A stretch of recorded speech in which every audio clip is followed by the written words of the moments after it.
Hi, this is Sean with Fluke, and today we're going to be doing tips and tricks with the 1587 FC meter. We're going to be doing some of this on a VFD drive. Today I've brought in a demo unit representing a VFD drive for safety purposes. First, let's go ahead and turn our meter on, and we're going to go ahead and connect it to our Fluke Connect app. I'm going to hit the Fluke Connect button. And let's go ahead and link in our meter to our phone. Perfect. Now that we're getting linked into our phone, we can save these measurements for future reference. So in the field, if we had a VFD issue coming on, any concerns, we'd be able to save these measurements for future reference and for reporting purposes. So let's go ahead and do some voltage measurements on the input voltage for the drive.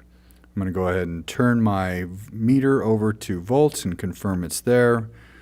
Let's make sure the test leads are put in the correct position, and we can go ahead and make our input voltage connection.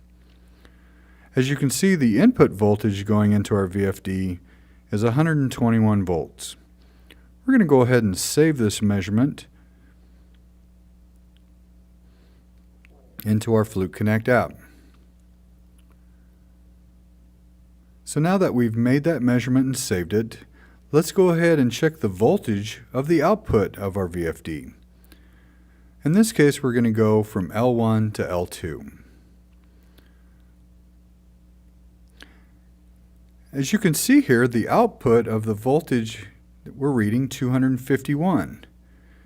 This is a common problem with meters that would not have a low-pass filter built into it or that function. What happens with a VFD drive is the pulse width sends out a signal for the motor to be working. Most meters have a high bandwidth when making this measurement. By putting the low-pass filter into this application, we put a filter in and get the bandwidth into a measurement.